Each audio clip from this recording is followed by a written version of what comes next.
All right. Good afternoon, everyone. My name is Dr. Trenese McNealy, and I am the CEO of Dr. Trenese L. McNealy LLC and Lachey's Designs Boutique. I am also the author of Mommy's Goals versus Reality, Managing School, Work, and Family, and I am the co-author of the Glambituous Guide to Being a Mompreneur in 2020.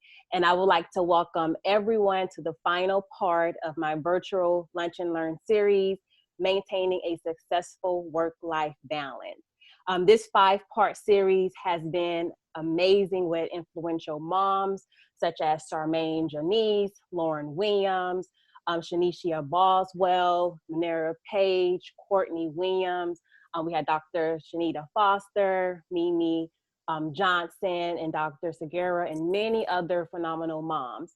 And today we have a great panel of guest moms just to close out this final series.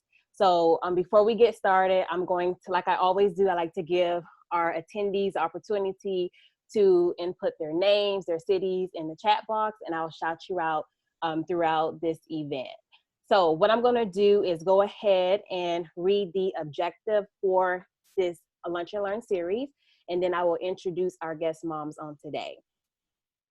So during this virtual Lunch and Learn series, attendees will gain a better understanding of the strategies that help working moms maintain a successful work-life balance. Attendees will leave this session with the knowledge needed to implement the same strategies in their life. Attendees can grab their lunch and join me and my special guest speakers for an exciting free learning event. So our first mom on today is Mika Harrell. And as I introduce you, you can wave however you want to do it. So Mika Harrell is a military wife and mom of 4.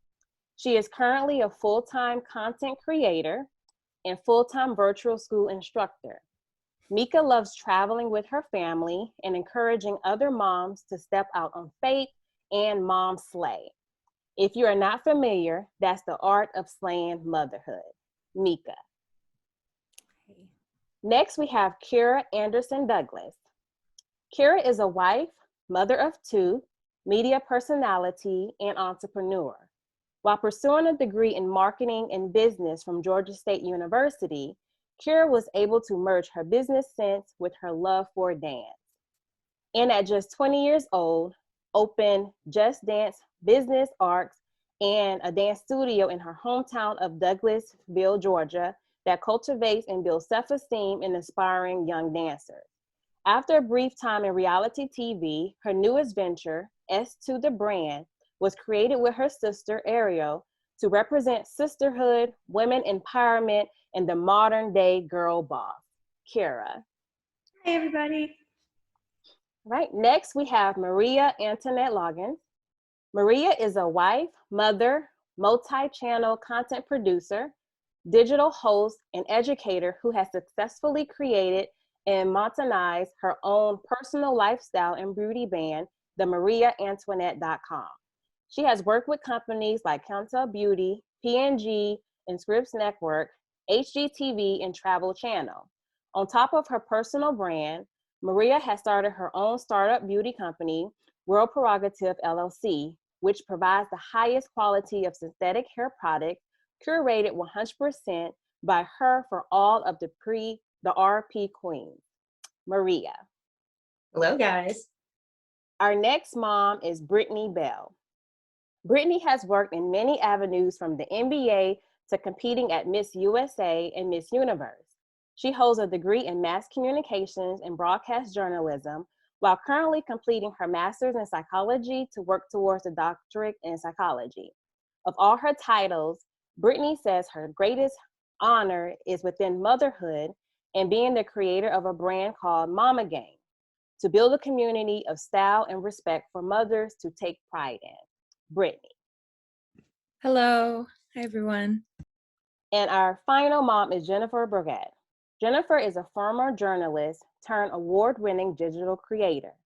At Cherish 365, she chronicles her life as a mom of 3, covering everything from parenting to education to home to diversity, inclusion, all through the lens of encouraging others to cherish every day.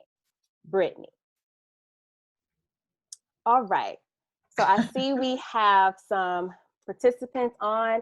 Again, throughout, I'm going to shout out our participants. So just input your name, your city in the chat box, and I'll shout you out throughout the event. So now we're going to go into our panel discussion.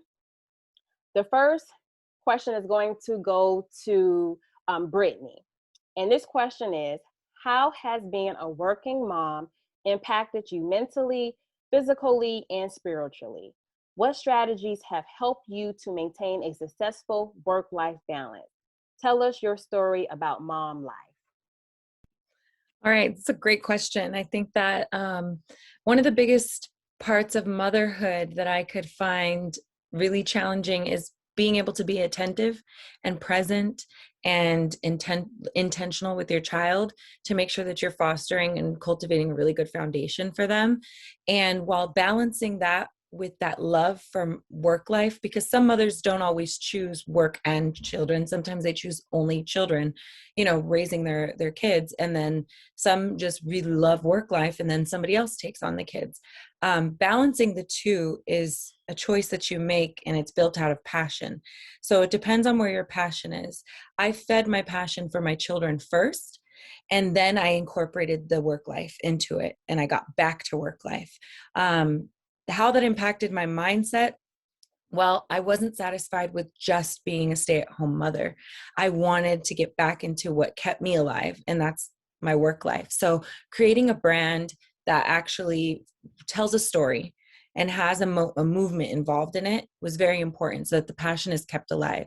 So I have a passion for my work life within motherhood, within the Mama Gang, that drives me to want to continue to cultivate this community with mothers, while also knowing that by doing that, it's going to be contributing to future children generations by encouraging moms. So it kind of goes together. It's a really interesting dynamic, because while grad school is really daunting, and that's part of my future career, I find release in it. It's those moments when I can get on my computer and do a lit review, or get on my computer and really push into the thing that I'm passionate about, which is psychology, and branding them, pulling them together, and knowing that it's going to serve my children as well. So I'm learning from work life and applying it to home life, and learning from home life and applying that wisdom to work life. So that would be my best way to integrate the two. And that's something that really, really serves me. And it helps me mind, body, and spirit, because I'm able to find release in that work life. And then when it's overwhelming, know when to take that break. That is great, great, great, great. So I'm going to ask the same question to Mika. How has being a working mom impacted you mentally, physically, and spiritually? What strategies have helped you to maintain a successful work-life balance? Tell us your story about mom life. Okay, so I was working full-time for American Airlines, and that's like right when the pandemic happened. So I actually took a leave. I took a package to leave early and just focus on my kids, because that's something that I was passionate about. I really felt like when I was working, it was draining. I didn't have enough time with my family. So I actually decided to leave corporate America. And everything, it just kind of happened. So everything just happened perfectly when they started offering packages. So I left corporate America, was able to keep my benefits for my family and out of travel, and also to pursue my passion of being home with my kids and being able to raise them and help school them. So right now I'm doing virtual school full time with my children, and their ages are 3, 5, 7, and 11, as well as just working on creating content for brands and my Mom Slay brand as well. So for me, I also have an MBA. I always been a person that wants to seek higher education and reach for my dreams, but I started getting guilt. Whereas I'm like, okay, I want to do corporate, but I want to be a mom. So I decided to build a brand for myself so that I am able to feel that passion. Like Brittany said, you still have your brand, and you fulfill your passion by creating a brand, and you're still working for yourself, but you're also there and present for your children. And that also helps my kids to see, mommy isn't just here teaching us and being home, but she also has a passion and she's out there grinding. So it helps me to show my children, entrepreneurship, being there for your children and being there for your family. So I just think, I don't think there's a way to balance it all. You just have to figure out as you go. It's no real balance per se. It's just figuring out what's most important to you and for those buckets. And then also, I think the one important thing as a mom is to always pour back into yourself, because we're always pouring into all these other buckets. So for me, it's just balancing out the most important things, refilling myself, and then I'm able to give back to my entire family. Yes, that's a great tip, because you have to know what's best for you as that mom. Not all strategies are going to be the best strategy for you. You have to pick the right one, and you also have to practice self-care. So thank you for that. I'm going to ask this question to Jennifer. How has being a working mom impacted you mentally, physically, and spiritually? What strategies have helped you to maintain a successful work-life balance? Tell us your story about mom life. Yeah, I think similar to Mika, how she talked about how it's not necessarily a balance that you're trying to find. For me, it's, kind of like a juggle. And, you talked about where's your priority, and it's that priority may change from day to day. Some days it's like, okay, I really need to focus on work and I need someone else to help me pick up the slack or, something with the kids, because I'm just, not going to be able to do that. I have so much on my plate. But then other days it's like, all right, the kids really need me right now, or there's this big project we're working on, or something really important, or an event or sporting thing that we're going to. And then work kind of needs to take a back seat. So I think the idea of a balance is just knowing that it's kind of an ongoing juggle, and every day may look different, every week may look different, but just making sure that whatever ball you're dropping every now and then is not the same one over and over and over again.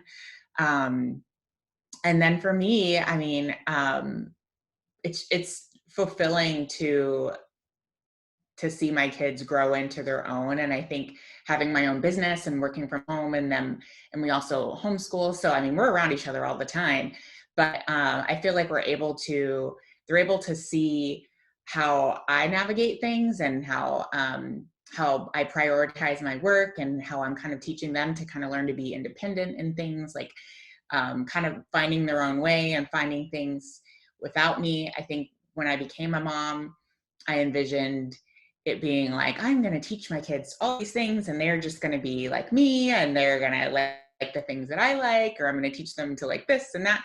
But I quickly realized that it's not like that at all. They have their own personalities and interests and things that they want to do and learn about.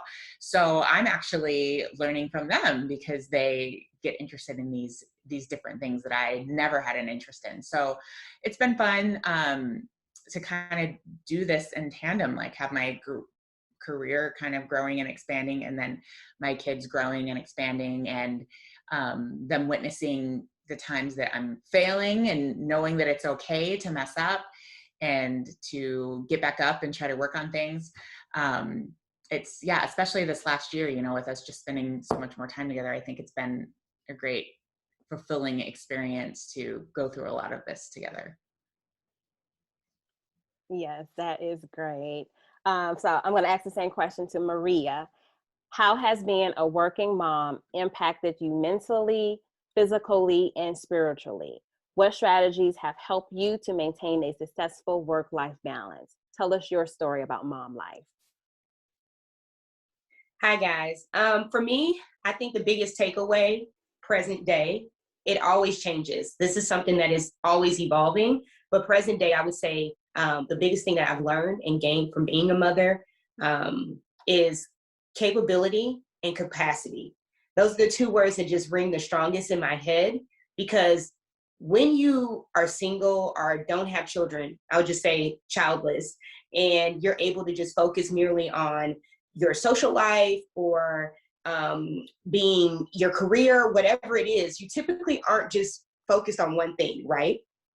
But then you add in a child. So that means your focus has now been spread even thinner. So things are definitely going to fall off, but the ability to keep a lot of those balls in the air the cool thing about the word balance is not just holding everything at the same time. It's the ability to know what can float and how long it's going to be able to float without your assistant, and what can fall and it won't damage anything else. I think it's really about the awareness of how we're able to utilize our own strengths and utilize our partner's strengths and utilize our children's strength. I totally agree with Jennifer. You think you're going to have a child and you think this child is going to be like you, and you can just easily like just teach it what you wanted to learn. And there is some truth to that, but there's also something so much bigger in that as well. So like, for instance, my son loves to make stuff and craft, but he still has a side of him. He falls more into my range of interest than my husband's, but they still have their own things as well. And it's really amazing. It's such a gift to be able to witness that. And I think my outtake on parenting has been, from when I conceived, my prayer was always, God, allow me to be the mother my child needs at the time they need it. I don't want to be the mom who's keeping my child a toddler when he's 10. I don't want to be the mom that's trying to force my 10-year-old to be an 18-year-old. I want to be the mom that my child needs at that time. And oftentimes that's a very selfless act. It's very much like you need them to be a certain place in a certain thing because you have things you want to do, but allowing yourself to just slow down. That's the capacity. That's the ability to be like, okay, we think capacity is how far we can go. But for me, it's the capacity of my selflessness. How selfless can I get in this situation? I'm an only child. I have a child. He's an only child. We both are high demand. So I don't know. It's just a beautiful thing. I've learned so much about myself. And I don't know. I just watch my son, like, do you guys know how like the guy who navigates the National Geographics, and he's like, and you're witnessing this wild animal in their natural habitat. I constantly am just observing him. And I think it just has a lot to do with my personality, because I learn the most by just watching how he moves through life. And I find that to be so rewarding. And I find it to be such a blessing that I have the ability to have my career and to still get to witness that. It's a very delicate line. Oftentimes when people have such a high level career, they don't get to see all of those things. But because I can work from home, I can be present, I can be a parent, homeroom parent, I can stop in the middle of the day and go and read to his classmates. None of that is lost on me. None of it is lost on me. It's an amazing blessing. And work is work, you know. You would have asked me this when he was 1. This would be a whole nother conversation. My son's 7 now, so he's a lot more self-efficient, and he's able to do a lot more things for himself and entertain himself. But like I said, you can ask me in probably 6 months and this whole conversation will be different. So it's ever changing, and I'm just happy for my capability and my capacity to just flow with that change. Great. And you said an important point: when balancing things in life, you have to understand what's going to float and what's going to fall. And if things fall, don't stress about it. So yeah, great point with that. So now I'm going to ask this question to Kierra. How has being a working mom impacted you mentally, physically, and spiritually? What strategies have helped you to maintain a successful work-life balance? Tell us your story about mom life. Hi, everyone. So I have a 1-year-old son and a 4-year-old daughter.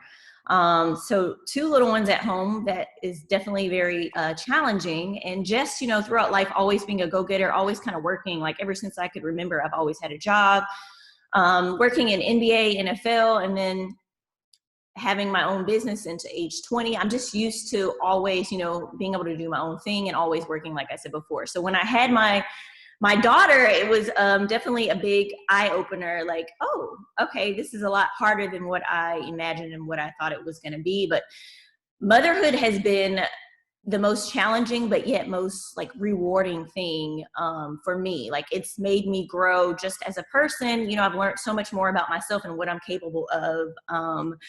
I'm definitely a lot closer to God, I will say, because sometimes prayer is literally the only thing that gets me through my day. with the wild and craziness that I have going on at home. But I'm definitely stronger and, you know, just more motivated to be a better person, just so that I can be a better mom, be a better businesswoman.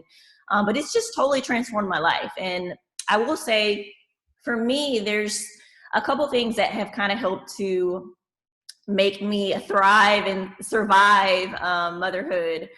And one of the things that I had to learn early on is not being afraid to ask for help. You know, like I said, I can sometimes be a perfectionist, and sometimes, you know, sometimes I feel like Superwoman and I can just conquer the world.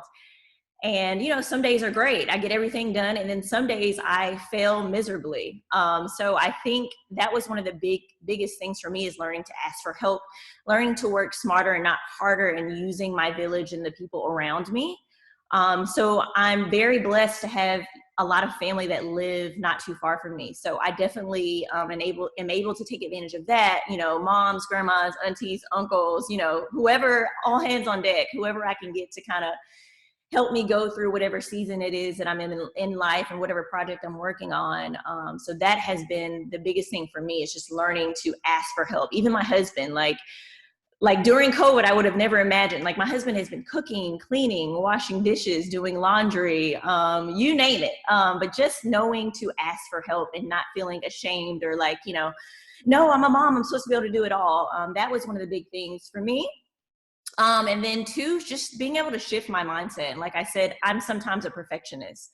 Learning that, you know, balancing, like some of the other ladies have said, is a juggling act, and it's not perfect. And, you know, at the end of the day, if my house isn't sparkly clean and I don't have a, you know, fresh plate of food on the dinner table each night, like that's okay. Like we'll order takeout, we'll clean it up tomorrow. Like just learning to just adjust my mind when things don't always go as planned. And also just celebrating the little wins. You know, like today I sent out all my emails and I got the kids in bed on time. So just celebrating those little things and not, you know, constantly being down on myself or taking it out on my household when things don't go as planned. And then lastly, just being able to just find my flow. You know what I mean? I think somebody mentioned this earlier, but the biggest things for me was learning to give myself me time. Like I would literally like just be driving myself crazy and dig myself into the dirt to the point where I had nothing left to pour into my kids and my family and my business.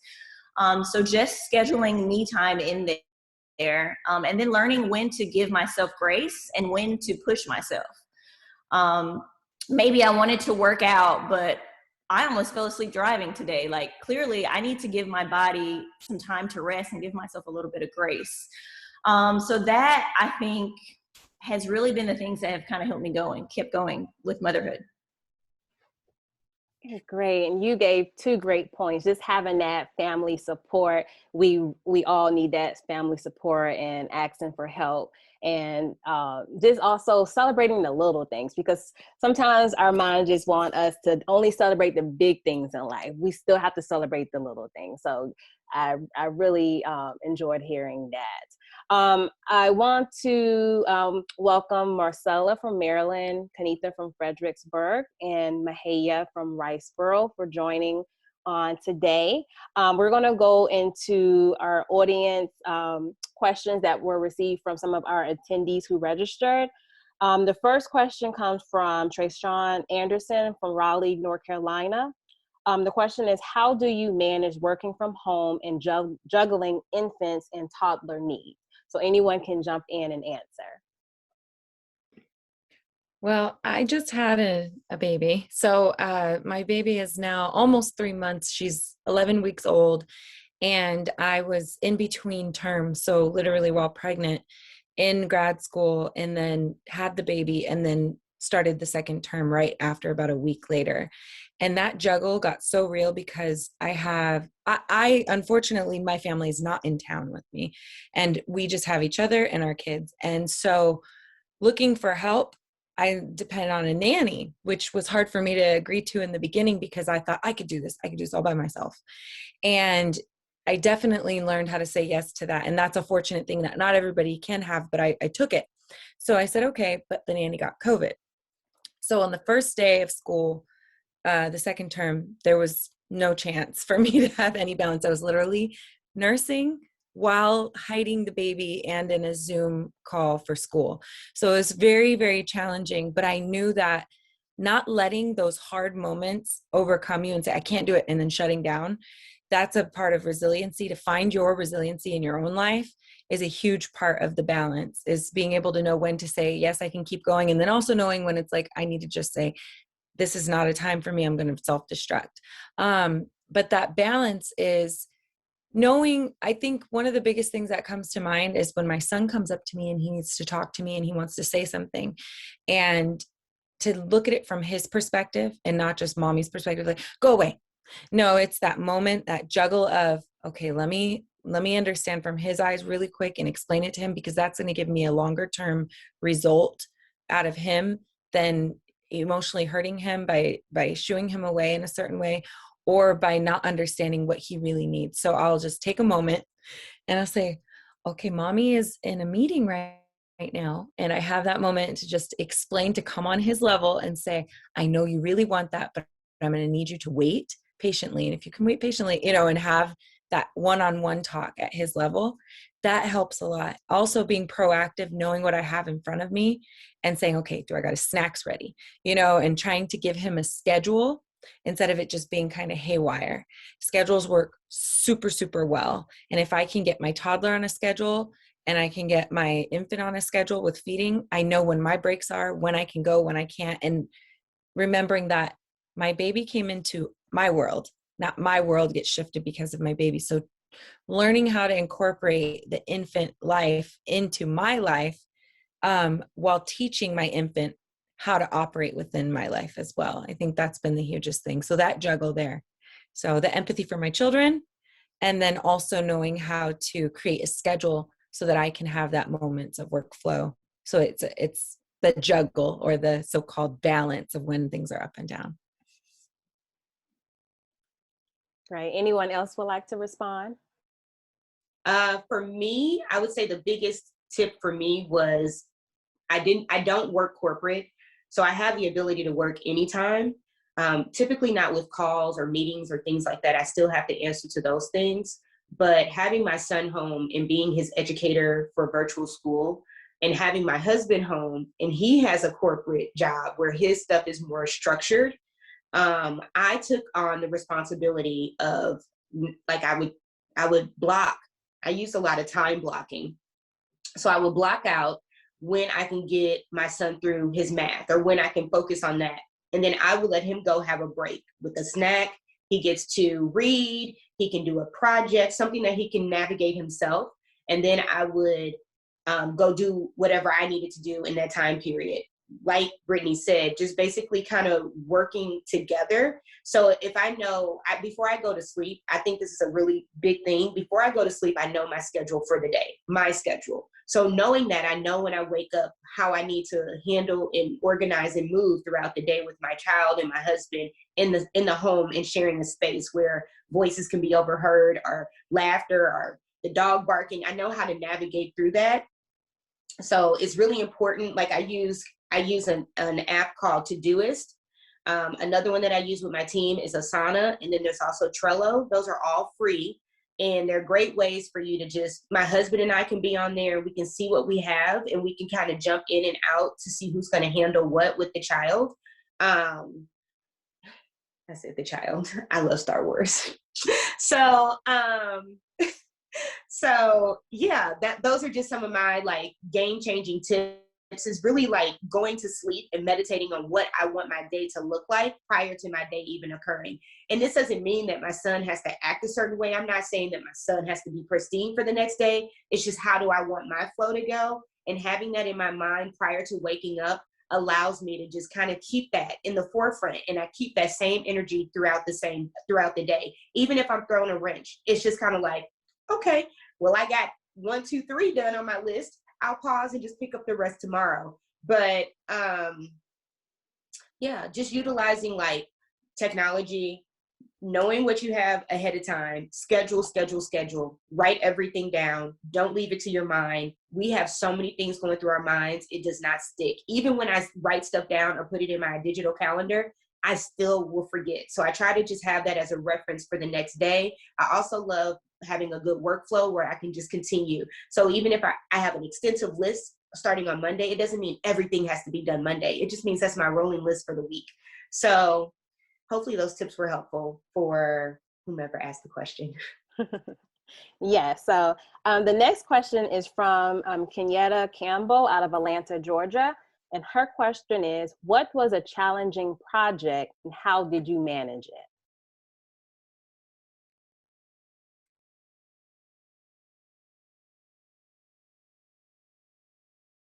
Anyone feel free to jump in. I guess I'll take this one. I feel like we all have so many challenging projects. It's like a day-to-day thing. One of the biggest, I would say, projects where most people know me from is when I did reality TV. And I will say that was the most challenging aspect for me because at the time I was a full-time stay-at-home mom. And the demand and the work schedule for that was ridiculous. And at the time, my husband was playing in Tennessee for the Titans, and we were filming in Atlanta. So I would have to go back and forth from Atlanta to Nashville, film and deal with my 1-year-old. And at the time, I also had 2 businesses. I had a clothing boutique and my dance studio. And they would literally call 11 p.m. the night before and say, hey, we need you at 8 a.m. in hair and makeup ready to film. And I would be like, okay, how am I supposed to figure this out and juggle all this stuff? But sometimes that's life. And I will say for me, like what she was saying before, just being able to control what you can control. I know sometimes outside variables, like I couldn't control the filming schedule, but I could control my variables within my household and with my child. So we would just schedule, and always have people on standby. And then just the other challenging aspect of that was just being pulled and pushed from every direction, just being emotionally and mentally drained. And I will say something that I learned from that and that I kind of apply to everything is just learning to kind of put your foot down and stand up for yourself. Because sometimes even when you're scheduling, things just get really crazy. And sometimes you kind of have to know when to step in and be like, okay, let's just pause and let's go back and think this through and rearrange and figure out how we can do it better. So that's pretty much what I did. Literally by the end of filming, I was a different person. They would call and be like, hey, no, I'm sorry, I can't do that. This is what I have scheduled for today. My family comes first. This is really important. So unfortunately, if you need me, I'm only available between this time and this time. So yeah, I would say, like she said, scheduling, writing everything down, and then knowing when to reset and press pause and when to kind of like stand in and say, okay, I need some me time, or I need time to do this way. Yes, saying no is a good thing. And as moms, we have to learn to say no in order to make sure we're benefiting our family and benefiting ourselves. Anybody else would like to respond? So like Kierra, I have a hectic schedule. It's been times where I had to do birthdays in the morning because I was flying out as soon as he blew out the candle on his cupcake, where I've missed anniversaries, where I've missed my husband's birthday. These things are part of it when you are being pulled in multiple places. The hard part about that is feeling like mommy guilt, right? You feel mommy guilt and you feel like I'm not a good wife, or you feel like I'm not doing what I'm supposed to because that is a priority for you. And at this time, something that we say in our household that has been just a godsend for us is you are loved. What is it? I love you and you are in a safe place. So with that saying, it means that wherever I go, I'm still in a safe place. I know that my son is taken care of. I know that my husband can hold it down. He's a viable human, an adult, just like I am. If he had to travel, I would hold it down. So over time, that guilt started to subside. But for being able to balance all of that, I literally would be home like 1 or 2 days during the week. Like my travel schedule had gotten so crazy that I just wasn't here. And the biggest way of handling that was open communication with my husband, making sure that I was there for him in the evening so that he can vent and he can let things out after he got our son down. Having a supportive spouse was very big. I know I couldn't have done any of it without him. Recently, I just filmed in LA. I was gone for 6 weeks. And my husband and my son, and the whole time I'm praying, because we have him in private school, that no one catches COVID at his school when he has to come home and do virtual schooling, because it just wouldn't have worked. My husband's working from home, and then he would be responsible for my son. So I would say the best thing to do is just have open communication. Often, I want to give an example from my husband's viewpoint. He works a high level executive position, and it's not often, but it is times where he will come home and he'll be like, listen, I got XYZ on my plate. I can't husband this week. What that allows me to know is I can step up.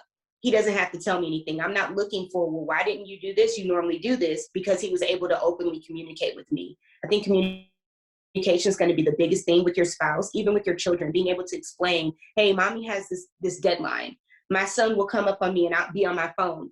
Literally, he wrote to his kindergarten, my mom's really good at playing games on her phone. I'm not playing games, but I can see how you thought that.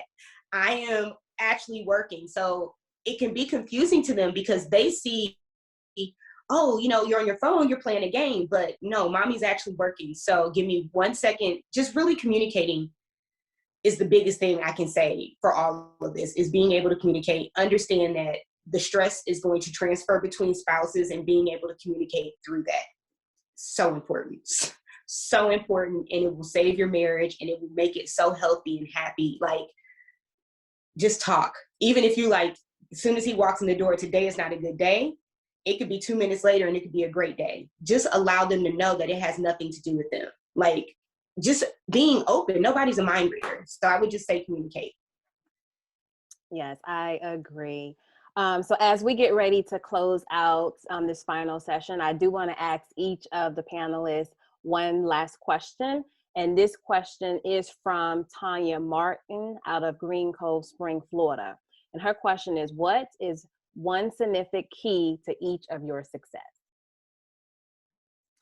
So I would say, one significant key. Okay, this is kind of in two parts, but I think for me, knowing myself, knowing my why, that helps me so much, because I'm not looking around getting distracted by what other people have, what other people deem as success and successful. I know my reason, my purpose, what makes me unique, what I am and what I'm not. Like, just learning about myself and knowing that I'm an original, and there's never been anyone a me, and there never will be. So how can I hone into that instead of trying to hone into maybe what someone else is and who they are?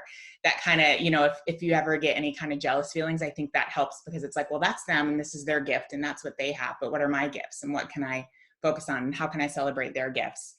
And then knowing when to let things go. Also, I think that kind of ties in, like, if there's something that is bothering me that I'm like, if I can do something about it and fix it and do what I can. And if I can't, just let it go. So that's, I think, helped a lot with my success, because I've been able to just hone in on what I'm good at and my gifts and my purpose and my why, and letting go of things that I can't handle or that aren't for me.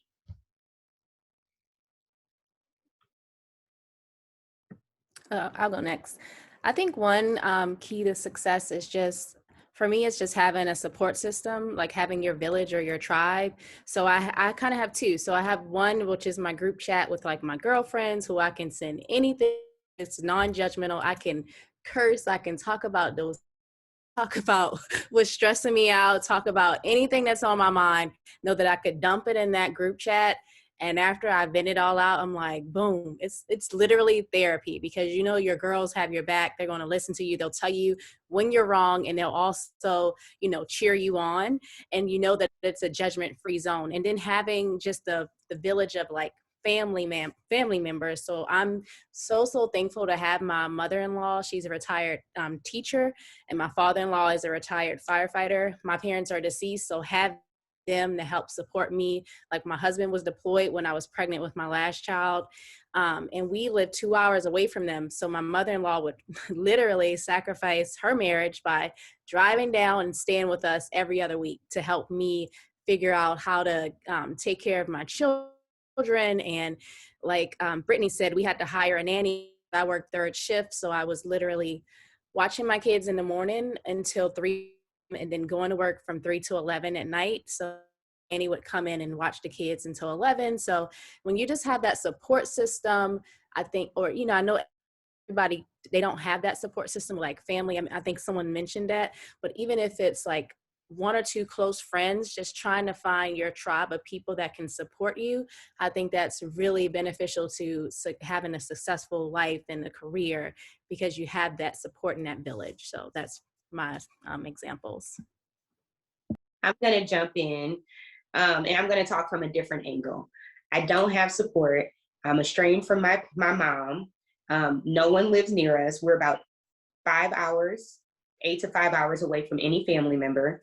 Like I stated, I'm an only child. So the biggest thing for me and what I contribute to my success outside of my marriage would be therapy.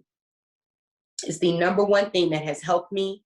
It allows me, I'm very introspective, so the ability to have somewhere to have a sounding board in a non-judgmental space where I don't see them, they don't see my life, they don't know how I move.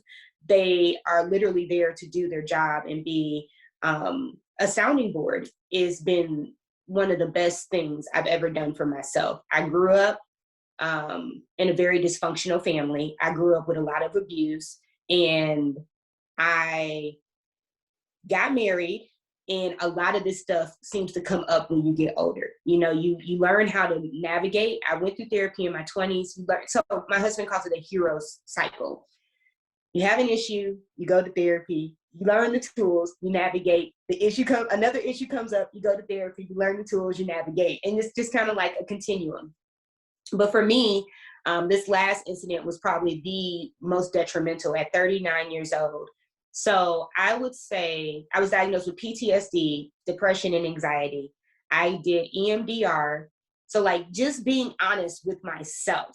Like, we can say, well, when I have a child, I'm not going to do what my mom did, but you don't understand how that truly affects you. You don't understand how those things really are ingrained in your being. So you're loving someone out of negating from what you don't want them to have. But there are still some good nuggets in that. So just being able to learn balance and learning and understanding, I think for me, the biggest thing has been therapy. It's just a great place to go and unpack in journaling. Like, I journal now. I never could journal before. But now that I've gone through that, I can journal, and I can kind of like be therapy to myself because I've been through so much of it. But therapy has been the number one. I recommend it to everybody. Even if you don't have the type of childhood that I have, or you haven't been near the things that I have been through, we all have traumas. We all have things that have affected us. And we all leave our parents' house with some sort of jacked upness. So it's nothing wrong with talking about it and being the best you can be. It has made me I am such a different person, and I owe that all to therapy and God. That's mine. I so agree. I was going to say, I think just being a Black woman in general, we need therapy, period.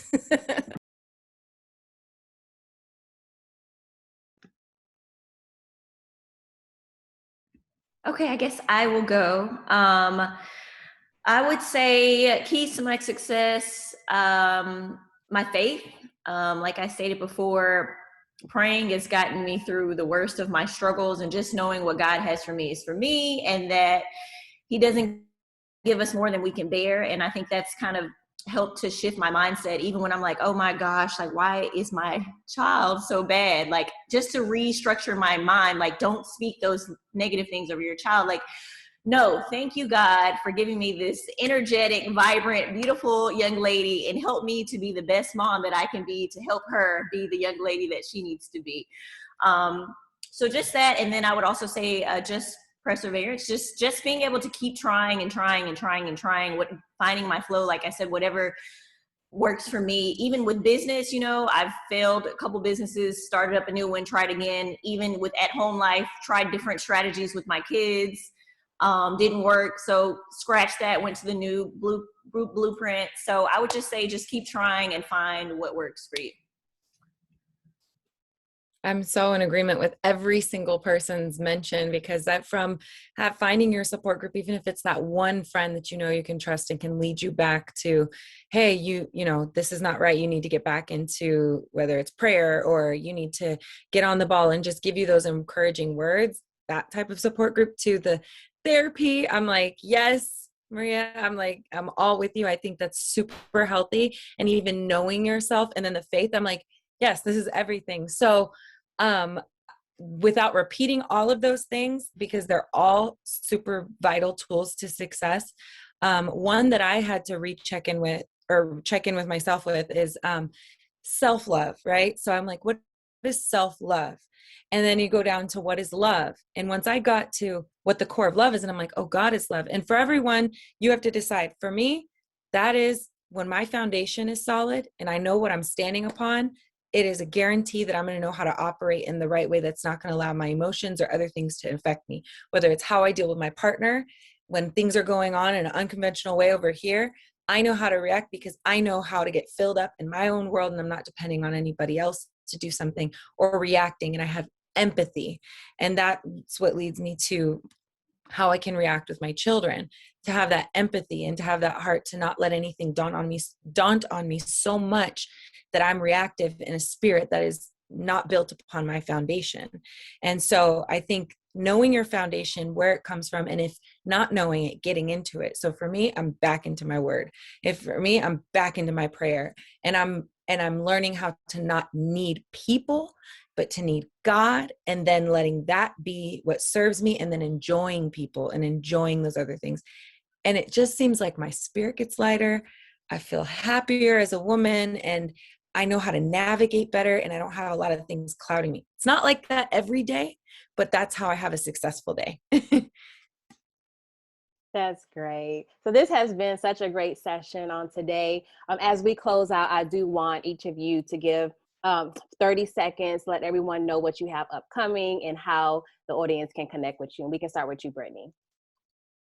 So right now, I am working on a mom book, hopefully that we will be able to share with everyone, just on those hidden things that no one tells you. Why didn't anybody tell me that? And it's going to be a mommy blueprint. And then the biggest thing for me is just Mama Gang. And that's the brand. You can find it at the Mama Gang. Mama is MAMA. The Mama Gang on Instagram and themamagang.com. We'll be utilizing that as a forum for women to connect and grow. But right now it's a lot of cozy leisure wear. You can enjoy it, feel proud to represent your motherhood, and say, hey, we're not just for a Mother's Day or a birthday celebration. We're all the time. Bow down, give us our respect, because the hood is motherhood, and I see you as you see me as a mother.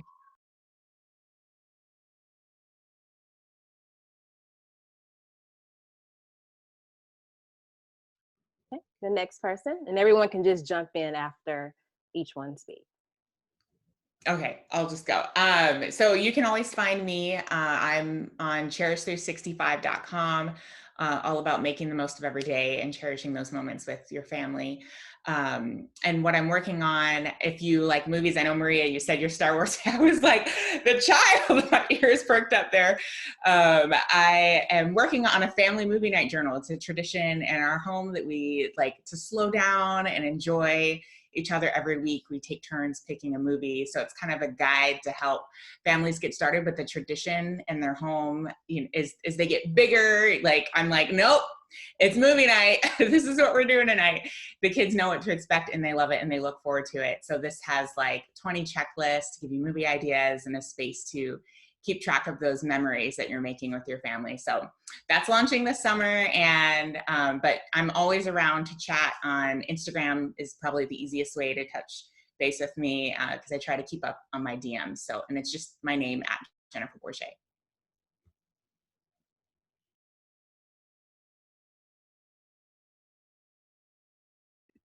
Okay, I'll go next. I am going to be completely honest. I am still trying to get my life together from all the madness of COVID.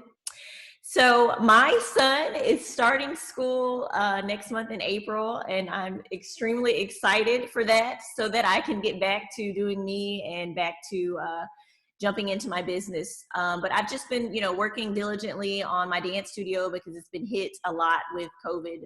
And then as far as my brand with my sister, it kind of represents sisterhood, women empowerment. We are in the midst of revamping that. So we'll be working on a new line in a couple months.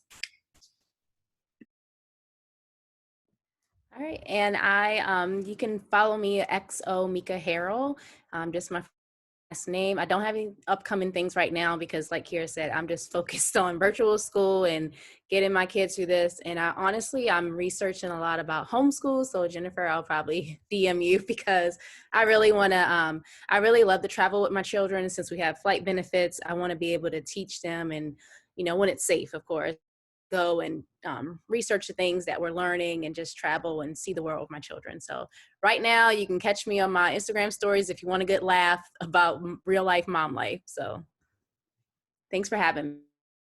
And I'm so sorry, I did not put my white shirt on because we came to soccer practice and I came in here and I put on makeup and I sat down and I was like, I have a green shirt. Everybody has white. I forgot my white shirt. It's sitting right there on the bed. So that's mom life. Exactly. It's no problem. Mom life.